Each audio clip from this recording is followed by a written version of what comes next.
Good evening, everyone. My name is Jay Parsons, and it is my pleasure to welcome you to this evening's webinar, Accelerated Lamb Production, an opportunity to build markets and increase production efficiency. This webinar is being offered in cooperation with the American Sheep Industry Association and the Rebuild the Sheep Inventory Committee. We would like to thank them for their funding support and encourage each of you to visit the American Sheep Industry Association website at www.sheepusa.org in order to learn more about the American sheep industry, the association itself, and also how to connect to other sheep organizations, including your local state and breed organizations. On the ASI website, under the Issues and Programs menu item, you will also find a link to the Rebuild program. The Rebuild the U.S. Sheep Inventory Program is a part of the American Sheep Industry Association's Let's Grow initiative, and it is on the Let's Grow website that you will find links to a number of resources, including recordings of our previously offered webinars and various other educational materials pertaining to sheep production and marketing. If you want to access that website directly, you can also do that by typing www.growourflock.org into your web browser URL slot. I want to inform all of our listeners that this webinar is being recorded and will be available for later viewing. All registrants for this webinar will receive a follow-up email in the next 48 hours with a direct link to the recording as well as a link to access the slides used in the presentation. We're slated to go about 45 to 55 minutes with the presentation itself, and so we should have about 20 minutes at the end for questions. Feel free to send your questions in as we go by typing them into the question box that should be over there on your control panel. I'll be monitoring those throughout the presentation, but we'll wait till the end before addressing them in our question and answer session. So with that, it is my pleasure to introduce Dr. Richard Ehrhardt, Sheep and Goat Extension Specialist at Michigan State University. Dr. Ehrhardt is widely recognized as a leading expert, if not the leading expert, on building and maintaining an accelerated lamb production system. So producers out there, this represents a tremendous opportunity for you to learn from the best. We very much appreciate Dr. Ehrhardt taking the time out of his busy schedule and giving up this evening in order to do this presentation. The title of Dr. Ehrhardt's presentation is Accelerated Lamb Production, an opportunity to build markets and increase production efficiency. So with that, I'll turn the microphone over to Dr. Ehrhardt. Dr. Ehrhardt, it's all yours. Thanks a lot, Jay. Thanks for organizing this and putting together tonight's program. And also thanks to the American Sheep Industry Association for sponsoring the program. Yeah, it's my real pleasure to talk to you this evening about accelerated lamb production. I'm going to draw on my experiences starting actually back when I was a grad student at Cornell University. And as a grad student, I worked on accelerated lambing. I used the model for my research a little bit, and I also had the opportunity while in upstate New York to do a lot of sheep shearing to earn money during grad school. So that gave me a first-hand look at a lot of these accelerated flocks. So this accelerated system really began in the United States in that part of the country. Later, I started my own farm in upstate New York, so I got a lot of experience, getting the system started, seeing its good and bad points.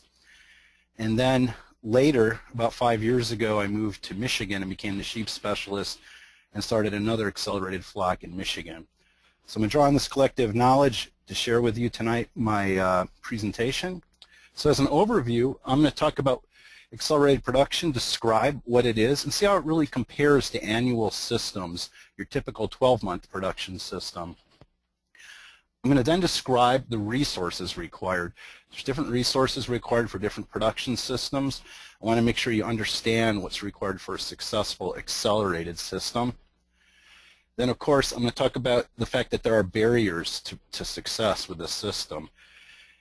There's a lot of variation in success, and I'm going to try to describe to the best that we know at this point what these barriers are, and following that, some approaches to ensure a seasonal breeding success, which is really the critical limit. So what is accelerated lambing? Simply, it's a production system for lamb that decreases the birth interval or lambing interval to less than 12 months. So by decreasing the interval from less than 12 months, you're not going to stay, you're going to create a moving birth period throughout the year. So in effect, depending on the system, you can create multiple birth periods. So to keep it very simple here, people think this is a really complicated system, but in actuality, most accelerated systems are pretty simple. They just have two major management groups. There aren't a lot of little groups in different stages of production in most systems. They simply are used in late pregnancy or lactation, or used exposed to rams or in early pregnancy. So if you look right here, you'll see that really these sheep are kind of working the whole time, okay? There aren't any sheep taking a break and sitting between productive states. And that's one of the keys in improving production efficiency with this system, is that we don't have sheep that are non-pregnant or not lactating for very long at all. Okay, so here's a pretty busy slide. Forgive me for that. But let's just give some theoretical or potential advantages of an accelerated system over our traditional annual systems, our 12-month systems. So let's start off looking at the top here with lambs born and survival to market age per ewe. In an annual program, and okay, I'm going to give a scenario here that's a very, very good annual program that has high prolificacy in their sheep, really good reproductive management, so it's a real optimal system, mind you. You're not going to see many of these that are this high, but let's just use it as a standard, okay? So we have lambs born, we have conception rate of 95%, so that's how many births we have per year, and we have 2 lambs born per ewe per year. So that's 1.9 lambs born per ewe per year. Now, if we consider that there is loss, we consider an 85% survival rate from birth to market, which is, I would argue, fairly reasonable estimate about what we see. There's ones that are higher, ones that are a bit lower, but that's probably a reasonable estimate. We come to 1.6 lambs per ewe per year. So that would be on an annual system. These are lambs born and surviving. An accelerated system, in contrast, we can have more than 1 birth per year. The ewes typically in a good system are going to have up to 1.3, 1.4. There are some systems that can go even higher, but we'll just use this average, which is a good average of a very good flock, again, similar to this high functioning annual system. Let's say they have the same, slightly lower prolificacy because they have one of their seasons is in the fall. When lambs are born in the fall, they typically, almost always, will be slightly lower lambing rate. So that's going to pull it down just a little bit. So we get to 2.6 lambs per ewe per year. And I'm not pulling these figures completely out of the air. These are figures that I do see on really well-managed farms. So lambs to market age, again, using the same survival rate, we come up with 2.2. Now let's take these numbers and look at how many marketable lambs. These are lambs to sell per ewe per year. So let's take these figures of 1.6 for annual and 2.2 for accelerated, and let's subtract away the replacement rate that we have of sheep that if we want to keep back ewe lambs. So let's just say that in accelerated production we have a slightly higher replacement rate. And that's an arguable point, but let's just say that we do have a slightly higher replacement rate because these ewes are working harder. They're more likely to get mastitis because they're lambing at a shorter interval. They're having more lactations per 5-year period for sure. And since mastitis is the #1 culling factor, they're going to have a slightly higher replacement rate. Okay, so when we remove the replacement rate, we come up with some pretty big differences. For annual production, we have a very good system, about 1.38 lambs to sell per ewe per year. In the accelerated system, we have quite a few more. We have close to 2. We have 1.95. So in this scenario, and I know it took me a while to get through this, accelerated production is going to give you more than 40% greater annual productivity. Okay, so that's how this explain some of the numbers behind this production system.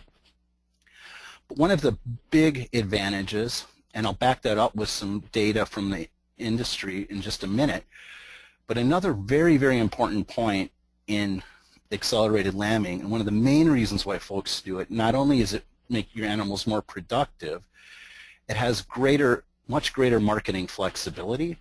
So you can hit a huge diversity of markets, which allows more opportunistic marketing possibilities. For example, depending on market conditions in a given year, you can take these lambs that are born again any time of the year, and you could sell them as large 140-pound lambs for a traditional market. Accelerated systems allow for that, and we have folks that do that very successfully. You can also, with the exact same set of ewes, create these small, what we'll call roaster lambs for example, for Greek Easter, for Italian clientele as well. These 40 to 50 pound lambs for this non-traditional, or what sometimes is referred to as the ethnic trade. So also, year-round supply, and this is a big point, allows creation and access to new markets. That simply is a big part of why accelerated production is a option to consider. It might be, in fact, about the strongest advantage it has over annual production, is that you can create and access new markets. And finally, we have reduced risk due to price fluctuations within a year. So if there's a lot of price fluctuations within a year because you're marketing lambs throughout the year, you don't necessarily take as great of a risk. So another advantage would be in cash flow. Now here's some data, actual data from Canada. Now in Canada, in Ontario, Canada, in both Quebec and Ontario, in eastern provinces of Canada, there's a fair bit of accelerated production. Here's some work from Ontario, from John Mullenhuis, who works with the Ontario Ministry of Ag, who compared accelerated and annual production. I believe they had close to 80 farms represented in some of this data, and here we see the cash flow. Now, like I described, you can be very opportunistic with accelerated lambing in your marketing. Here we have the revenue shown in blue, and you can see that there's you basically get a check every month of the year, just to put it simply. In annual production, you don't. You have, really big peaks and valleys here. You could even, with accelerated production, get a pretty even cash flow throughout the year, but this Canadian data here just shows that they sell a lot of lambs for the hothouse market, this roaster type market, in April and also at Christmas time.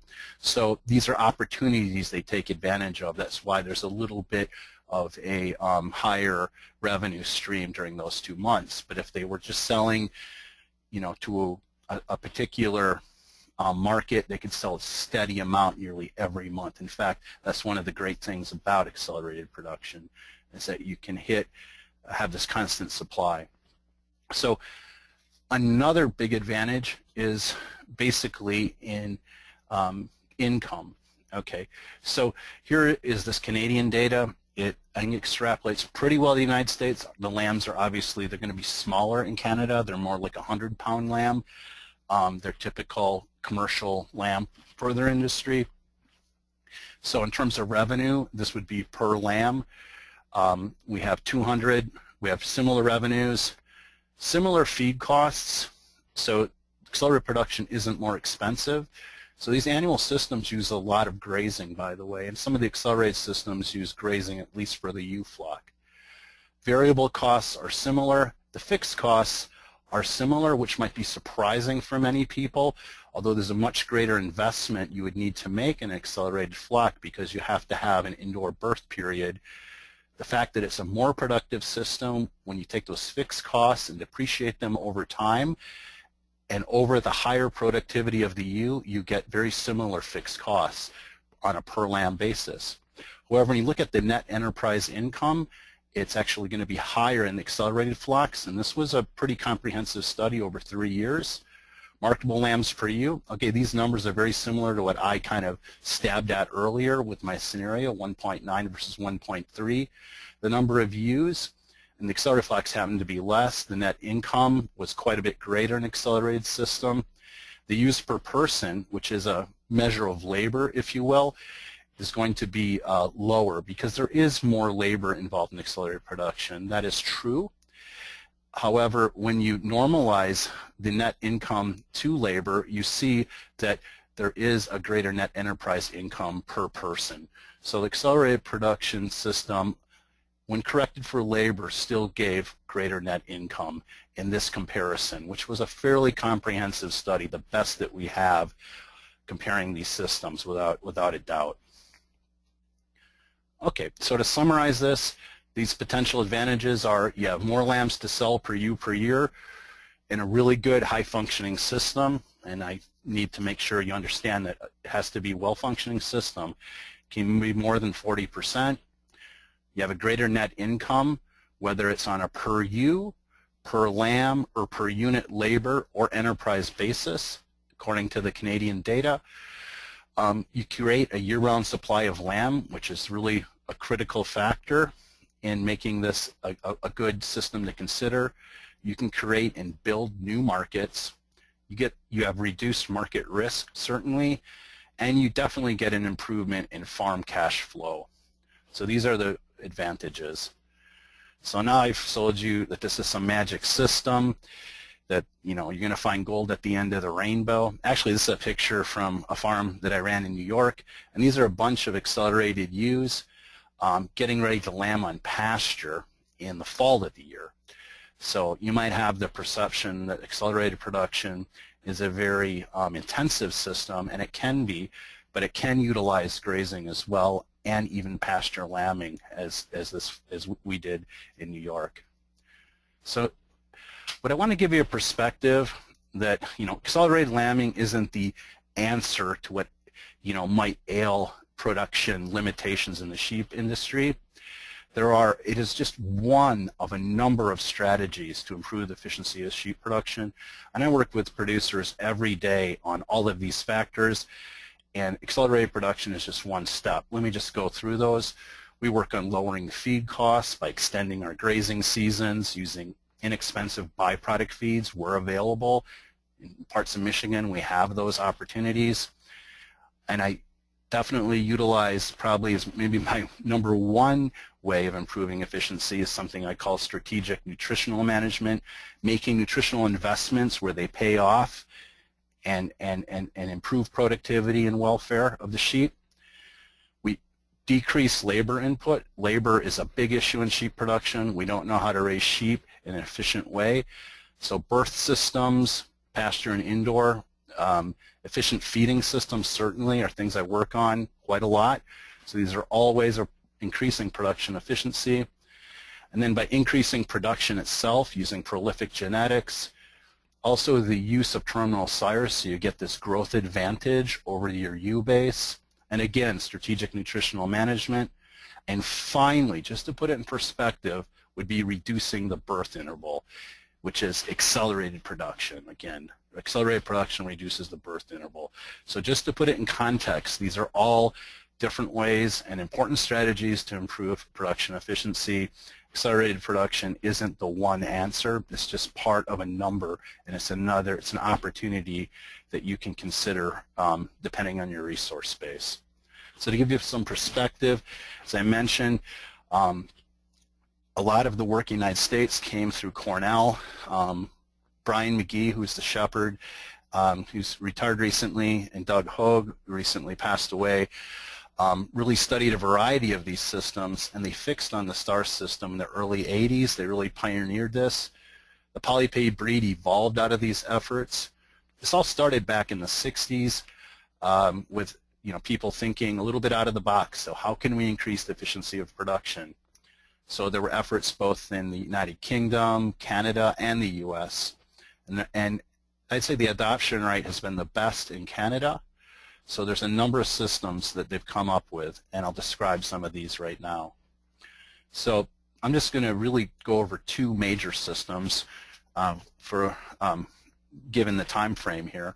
One of them I'm going to call the 8th month system, which some people would call the 3 lamb period in 2-year system, or the STAR system, which again is this system that Doug and Brian developed at Cornell, which is really 5 lambing periods in 3 years. Now if you do the math, you divide 36 months by 5, you come up with 7.2 months. So if this is working perfectly, you get ewes lambing every 7.2 months. So it's a little bit more efficient when you think about it than the 8-month system.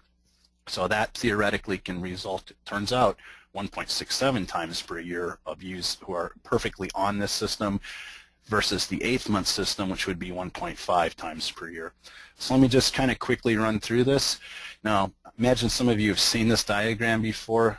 Doug put this together a long time ago, and it's a really elegant little diagram showing the system. What we have here is the calendar year from January 1 through December 31st, of course, and we have this broken into 5 distinct periods of lambing periods. So we have a 73-day period of lambing followed by, a 73-day lambing lactation period. So the lambing period is about 30 days, lactation's about 42, give them a day to get weaned. So bango, they get exposed to rams again, and so forth. So it's 365 divided by 73 is 5, so you have these 5 periods, so hence you have the STAR. Okay, so let's say we have a ewe that gets bred in early January. She's going to lamb in late June, going right down the STAR right here. So then she lambs, she starts her lactation. Now depending on when she lambed in this interval, it will determine the length of her lactation, of course. If she lambs at the beginning, she can have as long as a 73-day lactation. If she lambs right at the end of the interval, she's going to have a 43-day lactation, which is pretty short if you think about it. Just one of the disadvantages of the system. So let's see what happens at the end of lactation here. She's going to wean the lambs. They're going to get bred during this period. So the lambing and breeding periods are always synchronized, perfectly synchronous. Oops, wrong button. So then she's going to breed here, come up here and lamb. This is the beginning of year 2. Lactate, get bred in during this period. And then she's going to come right over here. This is still in year 2. Lamb, lactate, get bred during this period right up here that you can see. Okay. And where's she going to lamb next? Down here, right? Oops, wrong one. She's going to lamb right here. Sorry. So then she's going to lamb, lactate, get bred, and lamb win right up here again. So it should be her 5th. So this is in year 3, so 5 times in 3 years. So you can see that over a 3-year period, this ewe gave birth overall at a different time of year each year, which is what accelerated production does. It creates multiple lambing periods throughout the year. Okay, so as I said, there's 5 73-day periods. Ewes can lamb at 7.2 months. They have a 30-day lambing period, 30-day breeding period. Those are synchronized. The lactation period is variable. So hence the lambs are 43 to 73 days old at weaning. The 43-day ones might be a little rough. The 73-day-old one, the lambs have plenty of time to get a really good start. So what's important, at least conceptually, to understand about the Cornell STAR system is really this diagram, which actually I made when I taught Doug's hog sheep class a long time ago, helped teach his class. So what he wanted to emphasize, so he took the STAR and he wanted to emphasize that the real aspect, the real point of this system is that it's a market-driven system, that we're really trying to supply a uniform year-round market, which isn't possible with other production systems. So it's all about creating this consistent marketing capacity of lamb with this system. Okay, so that's what this allows. 8-month system, I'm going to go over this fairly quickly. The advantages over the STAR system would be that it has some flexibility. You can adjust a little bit for labor availability. You only have 3 lambing periods per year instead of 5. So you have perhaps a few more ewes. You will have more ewes lamb at a given interval, but you won't be busy quite as consistently. If you have particular holidays that you're trying to target, you can flex the system a little bit and make it, instead of just 8 months, you could make it like 8.5 versus 7.5. So the system can flex a little bit. It can allow for variation in lactation length. The disadvantage, if the ewes don't breed, they have to wait a whole 120 days later to get rebred, so they become annual lambing ewes. Whereas in the star system, they can lamb they can be exposed 73 days later, so they can lamb at a 9.5 month interval if they miss. So that's one of the advantages of the accelerated system. 8-month system, however, allows the ewes a bit more recovery, so they regain some of their energy reserves, some of their body fat, some of their reserves between lactation and breeding, and you can lengthen the breeding period for greater than 30 days. So in summary, the birth interval of the 8-month can be somewhat variable. Lactation length can be longer in the 8-month system. I use the 8-month system in my own farm because it allows me to have a slightly longer lactation period. So when I do one of the birth intervals as a pasture lambing program, I can let it go longer and let those lambs grow on cheap grass a little longer. Breeding period can be up to 3 heat cycles in the 8-month system. It has to be short in the star system, which has, you know, good and bad points. Lambing periods per year, more in the star system, breeding same, and the maximum, theoretical maximum, is 1.67. Really never achieved on a flock basis, but individual ewes can hit this level of frequency, which is high frequency lambing, and those were always called our star ewes at Cornell. So that was a good selection system also. So we had ewes that could lamb 5 times in 3 years. They were the awesome ewes that we try to keep stud rams out of. 8-month system, the theoretical possible max would be 1.5. Okay. So just to add to this now, so I've just discussed these systems as managed without any artificial hormones or light. The star system at Cornell was set up just to go really with the aseasonal reproduction coming from the genetics of the sheep. They use Finn Dorset cross ewes, for example. The complementarity of those two breeds and the particular strains they used did a great job of breeding out a season. However, you can further, manipulate, if you will, or reduce your risk by using a photoperiod or hormone therapy on top of this. And this is done in many of these systems, which I'll describe as we move along. So again, we don't have a lot of published data on comparing these systems. However, in Canada, now this is in Quebec, at CPOC, which is their government research center for sheep, by Joanne Cameron did a study, and I'll talk about this study in just a little bit here. And this is just one aspect of the study. She compared lighting control, where they did a complete light control on these sheep, to progesterone therapy, where they put in CEDARs, which is technology that we can use in the United States now. So compared to progesterone therapy, and this again was an 8-month system, which was this 3-in-2 system. With lighting control, however, they had these ewes perfectly optimized. So these ewes, these are highly prolific sheep. These are a breed called the Rideau Arcot, which is at least 60% Finn. So it's a high percentage Finn blood, so it has a very high lambing rate.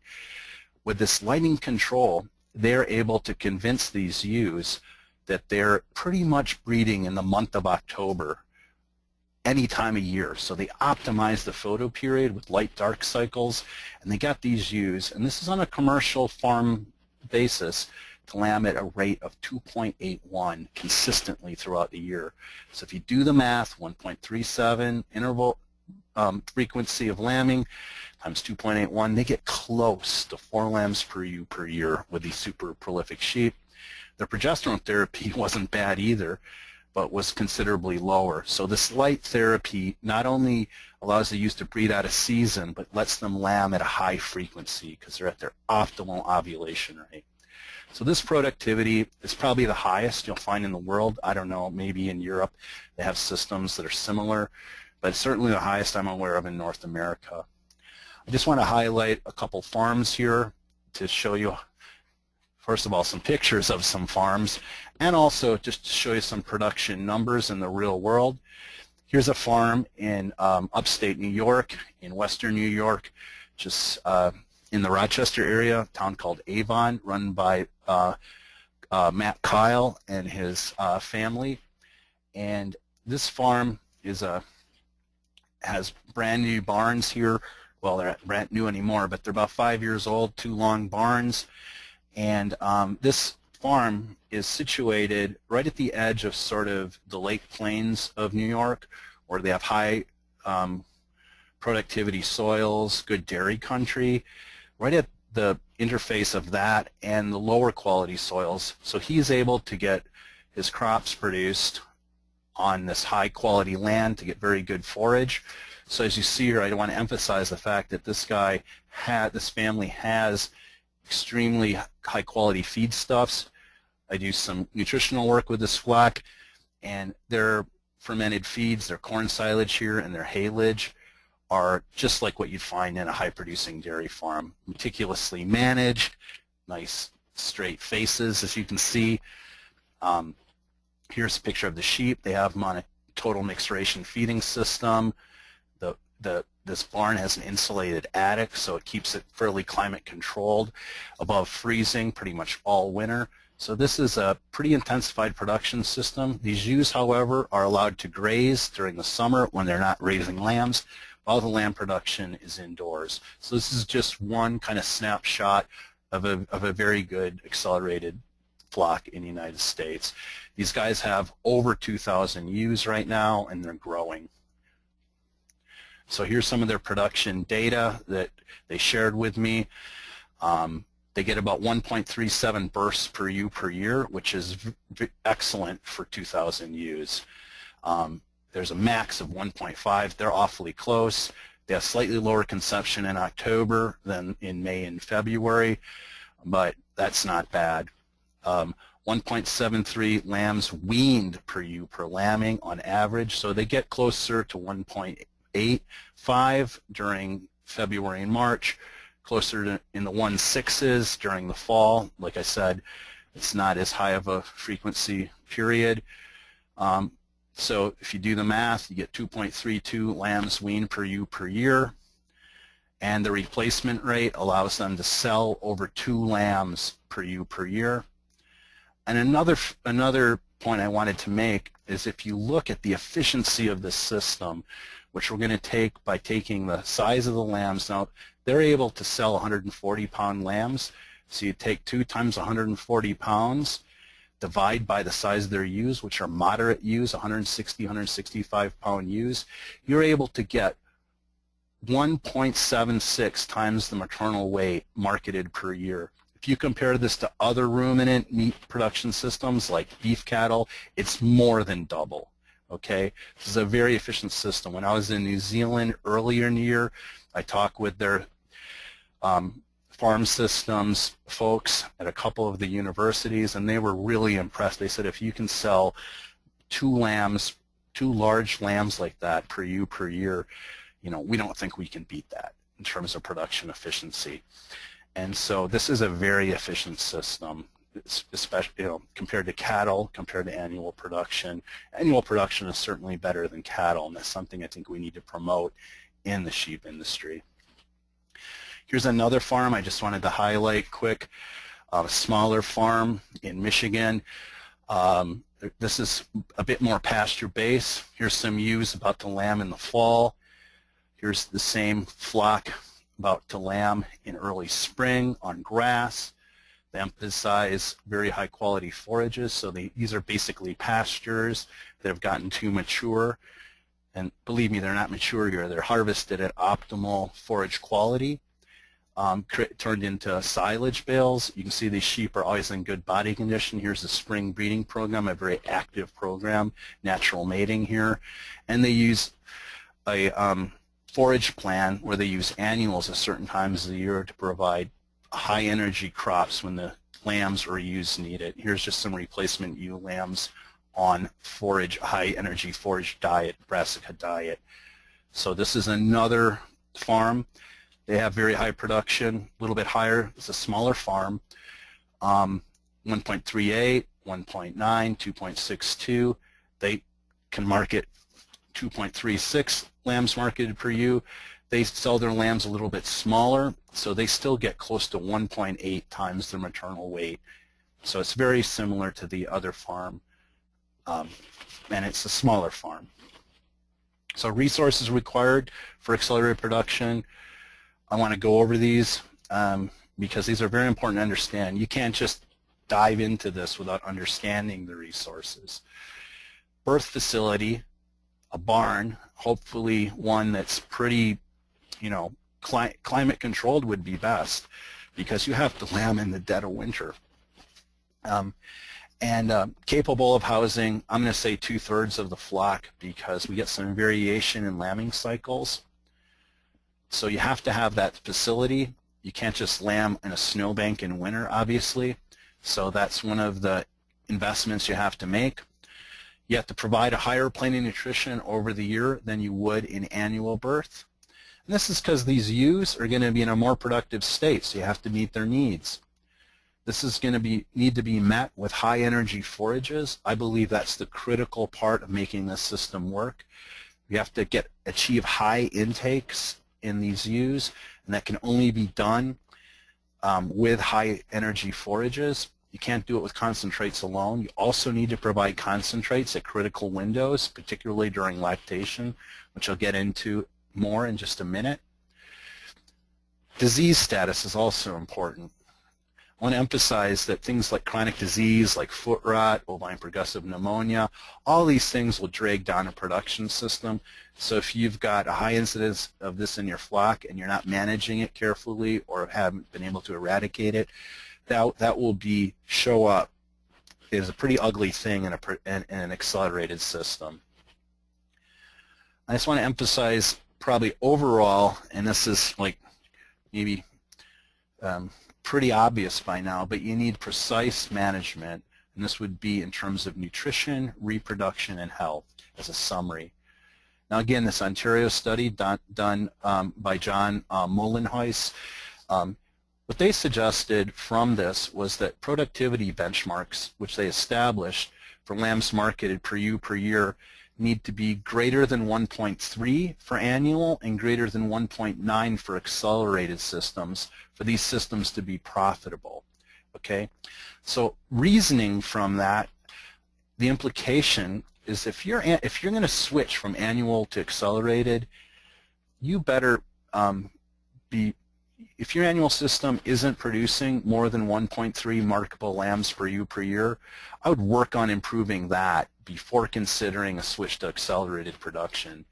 Because unless you're producing at this high level in an accelerated system, greater than 1.9, and I think they figured 1.7 was a point of kind of where you really probably need to revert, and you're not doing any better than annual systems. You're actually losing money.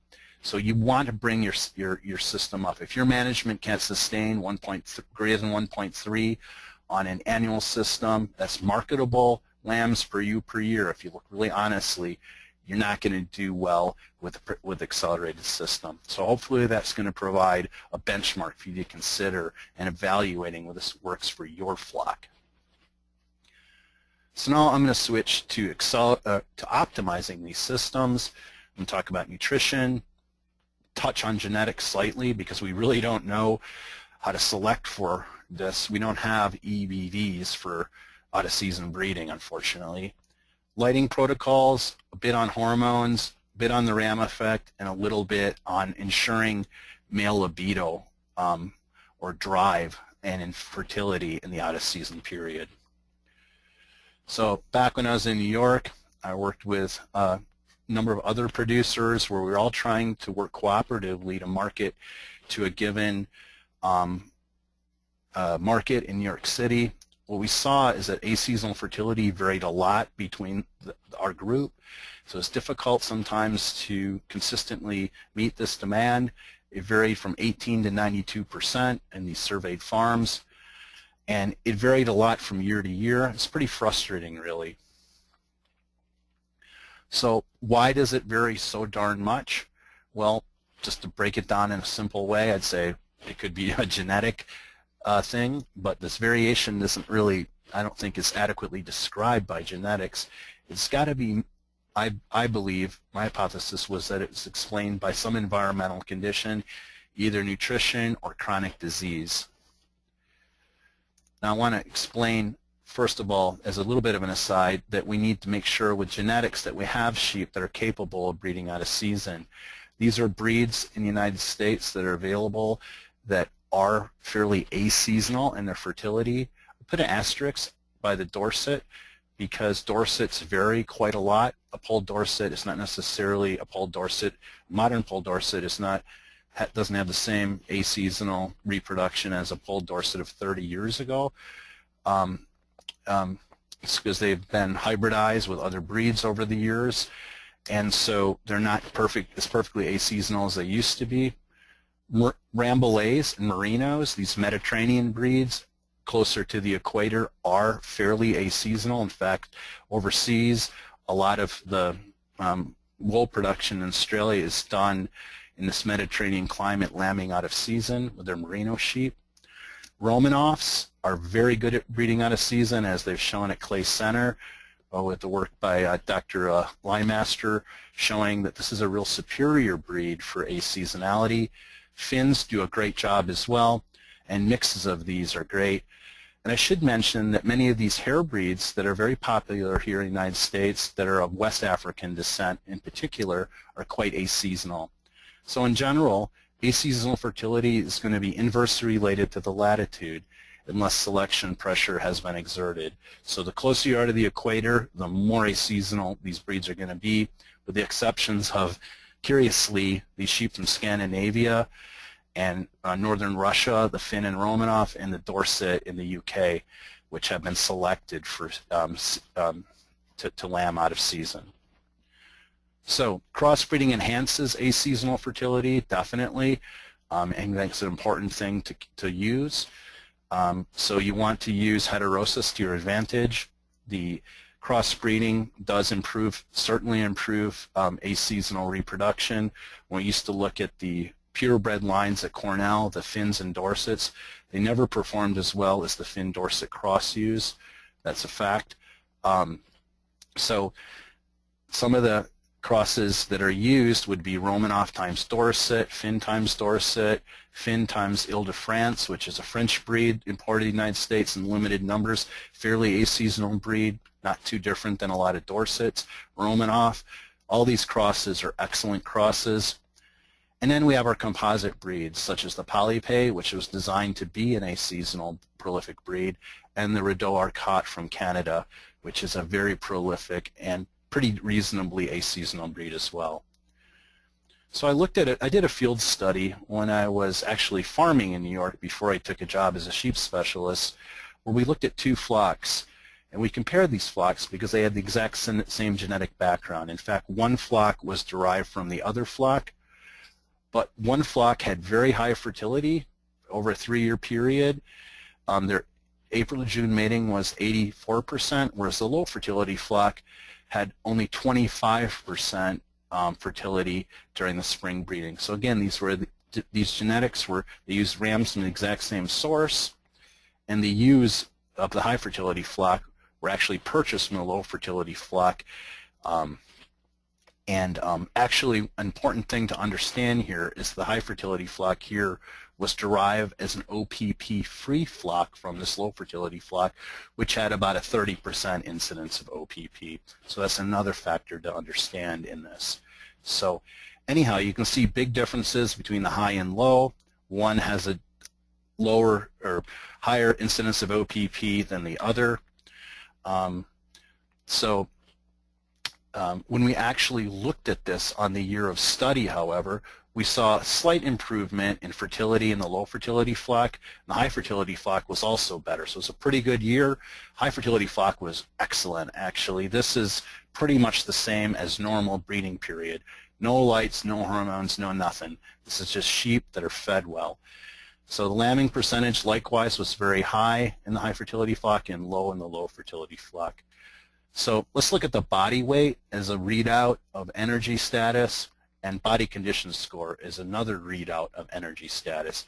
Body condition score being on a scale of 1 to 5, 1 being a skinny as heck animal, and 5 being a big roly-poly fat sheep. Okay, so we've got the low fertility flock and the high fertility flock at the start of the breeding season. Again, these were the same genetics. So these high fertility sheep were quite a bit heavier. So this is right at the end of lactation. And so these ewes can continue to gain some weight, but they're quite a lot smaller, and their body condition score likewise was different. So what happened over the course of the breeding season, over this 30-day breeding season? We saw big improvements in the high fertility flock. We also saw some improvement in the low fertility flock, but there was a much greater relative improvement in the high fertility flock. So these animals at the end were 25 pounds different, as you can see, and almost a whole body score different as well. Okay, so that was highly associated with this change in fertility. Now, it isn't the only factor, but it's certainly, I believe, an important factor in explaining the differences in fertility. The rams were fertile in both groups, but the ewes were just far less capable of exhibiting estrus. So if you compare the energy requirements on accelerated systems relative to maintenance, maintenance again is this nutrition where the animals neither gain nor lose weight. We'll call that a factor of 1. So we look at the pre-breeding period, early pregnancy, early lactation, and late lactation. Really the 12-month and the 8th-month system have the same relative requirements relative to maintenance.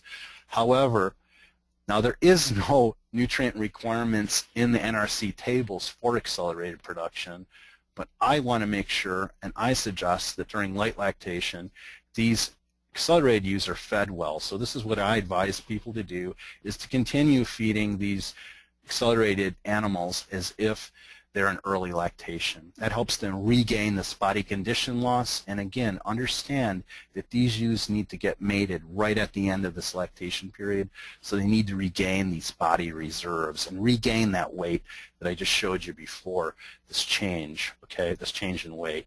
So they need to get back up in good shape, okay.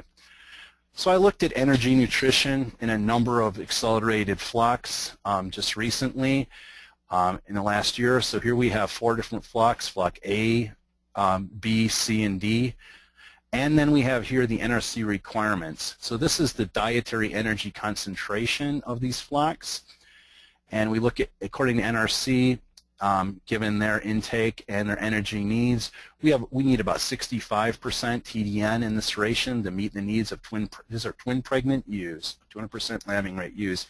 You can see, interestingly, that each of these flocks here had energy concentrations at NRC or slightly above, so they're pretty much in line with what NRC suggests.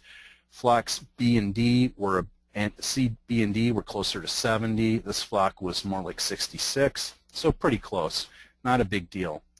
However, what's really interesting is when you look at these flocks, and again, understand that these flocks were fed on unlimited access to these diets. So they were fed to eat as much as these ewes wanted to. They were allowed refusals at the end of the day. However, in that case, the ewes in flock A and C just couldn't eat as much as the ewes in flock B and C, which ate over 4% of their body weight per day. So here's the feed intake expressed as a percent of body weight. NRC says they should eat like 3.8. These ewes in these two flocks were able to eat a little bit better than what NRC predicts. However, in flocks A and C, they just couldn't eat enough. Even though it was a high energy diet, they just didn't want to eat it as much. So they were limited in their energy intake relatives to flocks B and C during lactation. Okay, so what did the spring conception rate turn out for these flocks? Well, there's a pretty high correlation again. Here we have flocks B and D. These were in the mid-80s, very good spring conception rate. Flock C, not bad, but in the low 60s, and flock A was around 50. So these limits in intake had important implications, in my view, for spring conception rate. Now, this isn't a slam dunk yet, but I think it's highly suggestive. This is a major factor. So, and I believe if you look at these diets and you look at their forage quality, especially as measured by fiber digestibility, we had big differences. These flocks fed a lot of corn in their diet, but they had poor quality forages, which limited dry matter intake, this poorly digestible forage, lower quality forage, which subsequently limited their ability to breed out of season. So, nutritional management is important, hasn't received much study. Important windows, in my view, and again this needs more scrutiny, is energy intake during lactation and during the breeding season. They're probably both very important. The animal has to perceive that it's in a high energy status during the out of season breeding period to reach behavioral estrus. So field observations indicate a strong link between energy intake and lactation and the spring breeding successes I've shown you with a couple different field observations and studies. Not controlled studies, but pretty good evidence gleaned from the field. So an intake may be limited by what I'm going to say to the fiber quality, particularly the neutral detergent fiber content and digestibility, and perhaps by excessive starch content in some of these diets. I can't say which of these is more limiting, but they're both factors that we need to look at. So the diet's very important in maintaining good out-of-season breeding success. I did mention that there are photoperiod control mechanisms you can use. In the interest of time, I'm not going to talk about these very long, but we have one from Canada, which is this really interesting overlapping light cycle. This is an 8-month system. What they have is alternating 4-month light intervals. So they expose these animals to 16 hours of light, 8 hours of dark, and then 4 months later put them on an 8 hours of dark, 16 hours of light cycle. We need to understand is you need a dark barn and controlled lighting to do this. So your sheep need to be housed indoors and fed feed pretty much a lot of the year to make this system work. So this is a high cost system. I'm just explaining it is something that is done particularly in Quebec and is very effective in producing a highly productive situation. Whether this is profitable or not is an arguable point, but they suggest that well-managed flocks under this system are also profitable because, again, of this extremely high productivity of close to 4 lambs per ewe per year that they achieve. Now, this is a very busy picture. I encourage you to take your time and look at it. What you should get from this is a highly managed system. They have 4 groups of sheep, and this is the light and dark cycle that they're exposed to, as shown here with the dark meaning the long days, 4 months of long days, 4 months of short days. Here we have the lambing interval. Here we have ultrasound. So this is a very tight management system, more like what we see in the swine industry and in the dairy industry. This is precision management of sheep done very, very well. And it's possible to do this, and if it's done like this, we can have highly productive sheep, but we do need resources and facilities to do this. What these folks at CPOC, though, have found is that producers like the organization and the precision of this, and if they're well trained, they're able to adopt this system pretty readily. So it's kind of a really interesting model. Quickly, I just want to mention that the rams are maintained in kind of suspended animation. So they're given these 60 days on, 60 days off light cycles, which makes them think, again, it's October all year round. So they're ready to go any time of the year. And that's a very important aspect of this, is making sure these rams are highly tuned and ready to breed. And if they are, that helps limit, or that helps reduce any limits of male fertility on this system. So if you look at these sheep, I visited some of these farms, they're just beautifully managed. They have amazing facilities. If you look at these sheep and look at their body condition, these are ewes about ready to give birth. These ewes are in very good body condition. If anything, you'd argue they're a little fat, but they're just maintained. And there's air quality in these barns is excellent. They have great ventilation as well. What they find is that the ewes, following a light cycle, when they're introduced to a dark cycle, they start cycling about 50 days after introduction to this dark cycle. So they use this, and that's where they time their mating period. So they put their mating period about 50 to 60 days, which you've seen here in this other picture here, after the beginning of a dark cycle. Okay, so excuse me, get this straight here. The breeding period's right here into their dark cycle. Okay, and that's how they time it. So all they use are an estrus. Another variant, which doesn't require a dark barn and a light barn, is called extended day. Now, in this case, you simply provide light during for up to 20 hours, 20 to 24 hours, and then you follow that by just the ambient light in your barn. So it's just a way of, so basically it's pretty simple. You turn on your lights at night, and I've done this with my own sheep just to test the protocol. So what we've done is we brought them in from winter pasture, for example, on January 5th. We set the lights to come on at dusk and off at dawn, and so the ewes lamb, say during this period. We turn the lights off 60 days after we turn them on. They get natural light for another 60 days, so 60 days of extended light, 60 days of natural light. Pretty much anyone can do this because these ewes are already in your barn being fed. Why not stick the lights on them? The great thing about this is you get the lights on all night. These ewes are lambing. You get to see what's going on. They're not disturbed. They eat more. The lambs eat more. It's a good thing. You put the rams in around May 5th, and it works pretty well. Okay, so we did some field application of this in a 300 ewe flock. What we saw is this flock, unfortunately, had very good, fortunately for them, unfortunately for the study, had very good out-of-season breeding with natural light. The extended day increased it just a little bit. You certainly couldn't detect a difference. This was in their aseasonal sheep, which were Finn, Dorset, Ile-de-France cross ewes. However, there was a huge change in spring conception rate in seasonal ewes. There's some Suffolk ewes in this flock, 3/4 and purebred Suffolk ewes. Pretty much all of these, 15 out of 16 of these ewes, these crossbred ewes, lambed out of season with these lights. Okay, so the cost isn't great. And again, you have a nice lighted barn during your work period. Makes it easier on the shepherd, puts you in a better mood, and it's easier on the sheep. Okay. I don't think this is going to overcome bad nutrition, so this isn't a Band-Aid approach. It's just another thing that can be used to reduce the risk.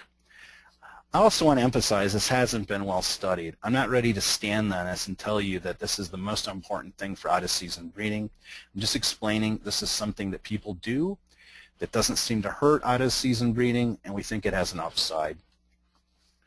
Another thing to consider is hormonal therapeutics. Progesterone seeders are approved for sheep several years ago. We get variable out-of-season breeding with those alone using the RAM effect, so that's a possibility of using those. Another thing that's used in other countries but not approved in the United States are minor use, and Minor Species Act doesn't allow for MGA to be put in feed. But in Canada, it is possible to do this, and they get a ceiling, though, of about 70% conception rate. So it's not as good as the flocks I showed you before, but you get a pretty consistent response, so it helps reduce the risk. Another thing about MGA or seeders is you can use them to tighten up your reproduction, so you can really time your lambings pretty tightly, which can improve your management. So that's one of the reasons, another reason to consider using these hormonal therapeutics. In Canada, they use MGA as much for tightening up the lambing window as they do for getting used to breed out of season. Another factor you can consider is the male effect, RAM effect, whatever you want to call it. You simply use subsectomized rams, about 1 per 50 or 2%. Isolate the females from the males, need to be isolated for about 30 days. You introduce these vasectomized rams, remove them 14 days later, and you get this stimulation of reproductive activity, either 17, and it's a bimodal stimulation, 17 to 18 days or 22 to 23 days following this meal exposure. It probably doesn't work well on ewes that are in deep in estrus, I would say. So if you have ewes that are deep in the out-of-season breeding period, this isn't going to work great. It seems to work well on ewes that are just leaving or about ready to re-enter breeding, so it works well in July, probably February, probably not as great in, say, May and June, but it does do a good job of synchronizing sheep. So it's a really good synchronization tool, which some people really like, so they can tighten up their lambing window. Male fertility is important, very important. How can you ensure that it's not limiting conception? Well, use the right breed of sheep. Make sure they're well fed again. If they're well fed, they'll definitely have higher libido, so we feed them 40% more than maintenance for about 3 weeks pre-breeding. We make sure we do breeding soundness exams. You want to be sure you don't have a dud in there fighting off the other rams in a group mating scheme and, you know, causing infertility just for that alone. That'd be terrible, so we do these. However, how do we know that these guys, even though they're fertile, are busy and ready to breed ewes and actively chasing animals? Well, one thing you can do, and they've done this in several studies, is show that by putting them on this 60 days off, 60 days on period, or a 30, 30, 30, 30 period, equal periods, you can really stimulate and prime them so that they're, again, think it's October, pretty much any time of the year. And they've shown that this alone has a big impact on out-of-season breeding success. So that's something I would consider. It does require light-dark cycles, but it's only for your rams. So you could consider making a light-dark cycle room in a barn. Wouldn't be that hard to do, and just controlling light on the rams. And that alone would be really good risk management. Here's some rams in good body rig after mating. This is after mating in the spring. This would be late May. This is the farm I managed in New York. These rams are in good rig. They have to be well managed to do this. So I want to summarize now what we've talked about tonight. Sorry if I rushed through a few things. A lot of material to cover. And I'm going to be available, as you'll see, to answer some questions, and I'll give you my contact information as well. But the pros are that we have a year-round supply. We can create and build new and build existing markets. Again, we can improve cash flow with this system, reduce our risk. We can get greater net income on a per ewe, lamb, labor unit, or enterprise basis. We're going to spread our labor out more evenly over the year. Okay. The disadvantages to understand are that you need a higher level of management. That's for sure. This isn't for those who aren't willing to make this investment in nutrition, reproductive management, and health management. It requires a winter lambing period. Therefore, you need facilities for lambing. You need to be able to make this investment or utilize facilities you already have. So, you know, a producer first getting started without any buildings, I'm not sure that this would be an investment many would be ready to make right away. It's a steady labor requirement. Some would say that's good, some would say it's bad. If you, for example, are a crop farmer and you've got intense seasonal demands on your labor, maybe the system doesn't work as well for you. It requires higher quality forage, that's for sure, whether it's grazing management or machine harvested forage, higher quality. Some factors to consider would be your land value. Cellular production systems, they've shown in Canada, they're pretty much on the higher value land because that's where they can grow better forages, and they want to get the most out of their land production, get the most return per acre. So that's why they choose this more intensified production. Genetics, you want aseasonal genetics are certainly key. Light control protocols can be added on top.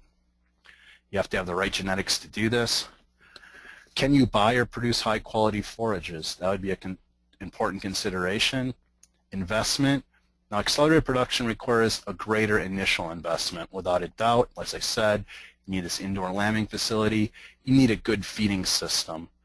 However, the higher productivity creates lower fixed costs per lamb produced when depreciated over time. So over time, this investment results in lower fixed costs or similar fixed costs to annual systems. Labor, accelerated production evens the labor out over the year, but you have to recognize it's a steady requirement, as I said. And management benchmarks. As I said earlier, if your annual program can't get over 1.3 marketed per ewe lambs, it's unlikely that this system's going to be a profitable option. So thank you very much for your attention. I'm glad to entertain questions, and I want to emphasize here's my contact information as well. I'm generally pretty reachable by email. So Jay, I guess you're back on. Yeah. So are you going to mediate some questions here for me? I sure am. We got some that came in. Excellent presentation, and a few questions came in early on, and one of them was when you were one of the very first slides, that first dense slide with the numbers on it. A question came in: what size are these operations that you're talking about? I think you were presenting that on a per ewe basis. So they were just wanting to know if there were any assumptions made there in terms of the size of those operations. Okay, well, I guess I would revert from this slide I'm showing you here to this production data on 2,300 ewes. So I'm showing you 1.38 or 1.95. And what I'm showing you here is that these guys got over 2 lambs marketed per ewe per year. So these assumptions were made on independent of farm size, okay? You know, like here I'm showing you a farm with over 2,000 ewes getting over 2 lambs marketed, and then I'm showing you 2 slides later a smaller farm getting a little higher productivity. My guess is the question is getting at, hey, can this only be achieved in a small farm situation? Certainly in a small farm situation, you're going to be able to have a little tighter management, as this 150 ewe flock can, so they're getting 2.36. But I think it's important to understand that this farm here with it's actually closer to 2,500 ewes now, can attain a very high level of productivity as well. Okay, very good. And then on the STAR system that you had up there, just some clarification.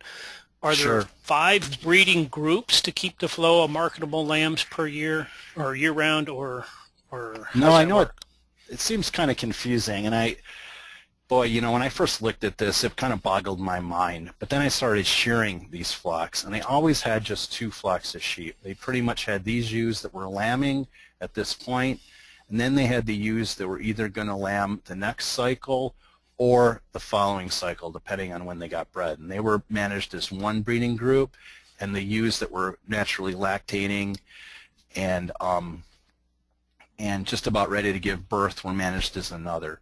So they always just have 2 management groups. So what they do is about halfway through the period, they do either an ultrasound or a palpation, determine the ewes that are going to lamb in this group versus the ewes that are going to lamb in this group. So it's really pretty simple. It seems confusing, but when you do the system, you find there's just 2 groups, and the one group has ewes that are all at the same stage of production. The other has ewes that may be either going to lamb in 2 months or say 73 days later. So that would be 2.5 months after that. So again, just two groups. Very good. And we have a question from Samantha. If you have a flock that's been in an annual system, is it quite easy to get them to adjust to an 8-month system? I don't know if you want to say more on that. Yeah, I mean, I guess the assumptions here would be that they have the genetics to breed out of season. I get asked this question quite a bit. I think an important thing to consider is it's easy to get a group of ewes, say, lambing in February to accelerate, or January or February, because you simply just put the rams in May, and you get basically, you can change them over to a fall lambing. But what happens if your annual lambing occurs later in the year in May? then it's tricky because you almost have to give up some, you have to push those ewes to a later cycle, and you lose several months of productivity. So if I was going to advise somebody to start an accelerated system, I would encourage them to lamb early in the winter period and then start from there. So I would start a whole year ahead of time and take your May lambing ewes, instead of having them lamb again in May, push them to lamb, say, January, February. Okay. But the ewes will, as far as the sheep, I don't think, as long as the sheep, hopefully I made it clear, are well fed and have the genetics of responding to the good nutrition, they'll be fine. Okay. And again, another just clarification, when you were had the comparison up between an annual system and an accelerated system, you had the number 1.3 marketable lambs per ewe in an annual system. That was including or accounting for, I should say, replacements being held back. Is that correct? Yeah, I showed that here, and I'm sorry if I went through it kind of quickly. I apologize for that. A lot of material cover. Yeah, so you have basically, I have 0.22 lambs being replaced per year. So that's about 22% of your flock, your ewe flock's being turned over each year, if you will. So I counted for that right here. Okay. Okay. And this question came in when you were talking about, and it's not really a question, but I'm going to make it one. When you were talking about the different breeds that exhibit aseasonal fertility, we had a listener mention a Canadian computer system called GenOvis. Have you heard of that? That does crossbreeds. Is that something you want to comment on or not? I'm not sure what the question is exactly. Okay. Maybe they can accommodate breeding values for crossbred sheep. That's Okay. possible. And if that's the case, that's interesting. I know LambPlan can do that to a limited degree. Okay. But anyhow, yeah, I'm not sure exactly what they're getting at. That's fine. I just thought I'd mention it in case it was a Okay. talking Yeah, they point. have their own. I believe each province has its own sheep improvement program and has a performance recording system. So they have a pretty good system there. Okay. And then question coming from Josh. He says a lot of farms in our area, and he doesn't mention the area, but a lot of farms in our area have got out of the accelerated lambing, saying it's hard. Why do you think these farms had failed? Maybe it's impossible to address that directly for his area, but in general, why do people get away from accelerated lambing that have tried it? I definitely understand that sentiment. Even in this part of the country, I hear similar things. I hopefully, you know, what I've talked about has made some of that more clear, depending on when you ask the question. It really has a lot to do with nutritional management and being able to commit to a tight management program, having the right genetics, the right disease status, and the right feeding program. And without those things and a fairly tight management, you start getting poor out-of-season breeding success. Next thing, you're better off just doing annual production, as I said. So if you can't get over 1.3 on your annual system, you shouldn't expect greater with your accelerated system. 1.3 is nothing to be ashamed of. That's a pretty good amount. But so the point is here, this is precise management of sheep, and I'd say that's the problem. Not to put anybody down, but unless you're committed to that, you're not going to be real successful with this program. Very good. And Rosemary asked a question, what comments do you have for breeding ewes with lambs at side in lactation? She goes on to say, this management works well for our 30 ewe flock at our dairy cow farm. Our ewes' nutrition is managed much like our lactating cows. Yeah, I appreciate that comment. That's kind of what I'm trying to show you, some of these pictures here on these different farms. Yeah, you basically have a precision nutrition program, and it is possible to get used to breed even during lactation. if you do that, you could, in theory, have 2 lambing periods, or you could have a ewe lamb every 6 months. Now, I've tried this in my own flock, and yeah, I got a subset of sheep to do it, but eventually it's hard to sustain. It is possible to get close to that with this high-level nutrition, which is what she's suggesting on her flock, but just hard to sustain over, say, a 4-year period. So it is possible, because especially what's possible is the ewes that lamb in the fall, they will breed really readily during lactation because that's their optimal breeding period. It's a little harder to get the ewes that are lambing in the spring to breed during their lactation period. That's a really tough one. Okay, very good. And Richard wants to know, for how many years you age on average do you stay productive in an accelerated system, either the 8-month or the STAR system? Well, I personally, I have a flock of sheep that do not have OPP. I think we got a couple 12-year-old ewes running around. It's all dependent. You're going to have a higher culling rate for mastitis on an accelerated system because they're lactating a greater percentage of the time. Their incidence of mastitis is related to the days in milk, just like dairy cows.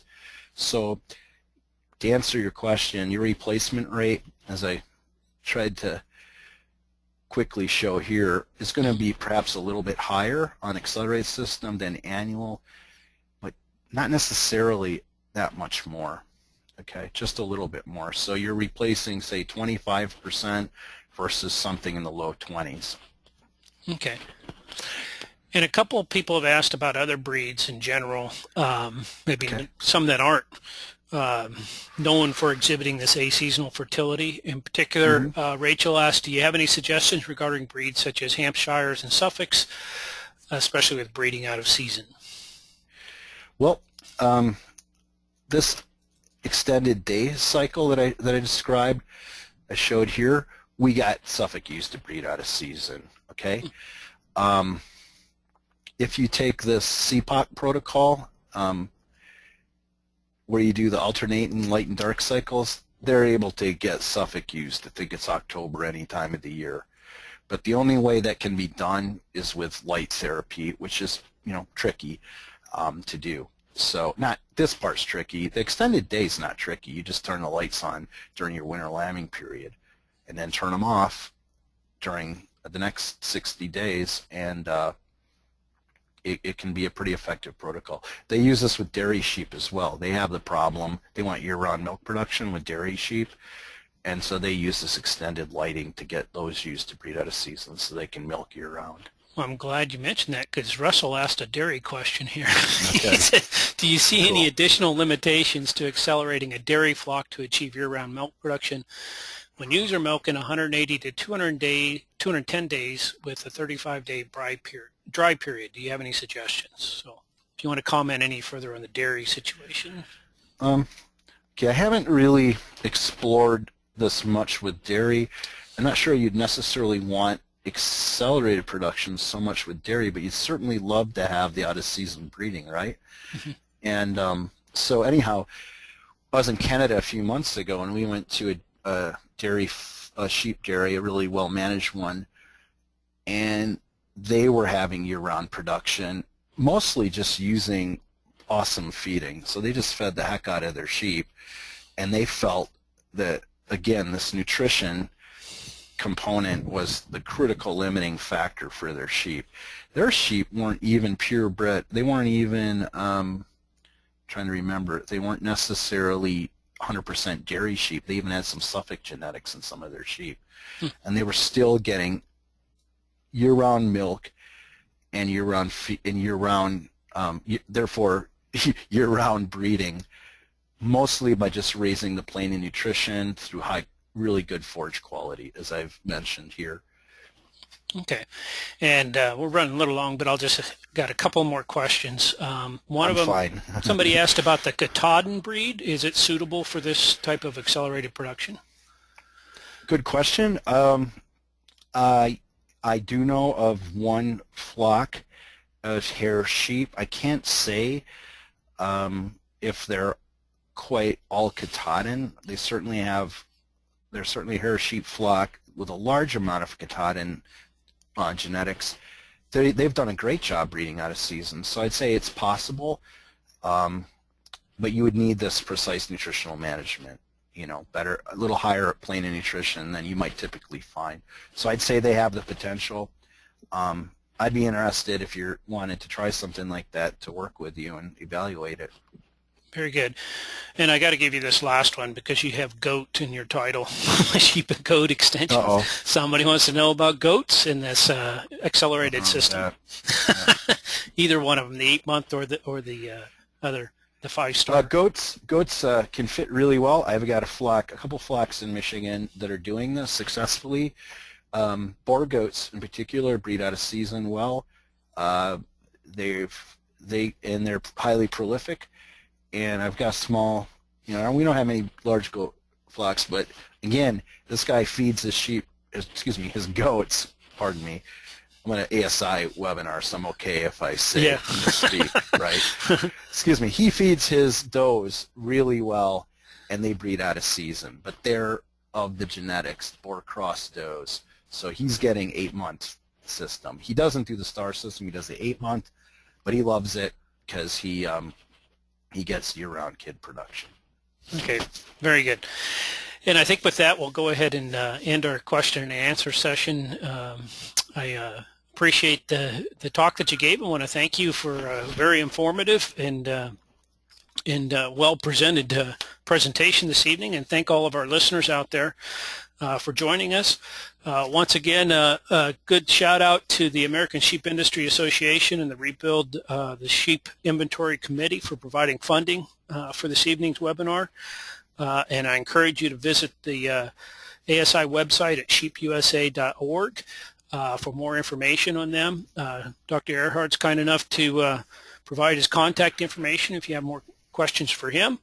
And you see that up on your screen right now. My name is Jay Parsons, and I know you guys have my email from the emails that you've been getting, and you'll get one within the next 48 hours with a thank you for attending tonight and a link to the recording of this webinar, as well as information on how to access the slides that were used. So with that, one final thank you to Dr. Ehrhardt, and I bid you all a good evening and wish you the best. Thanks for attending.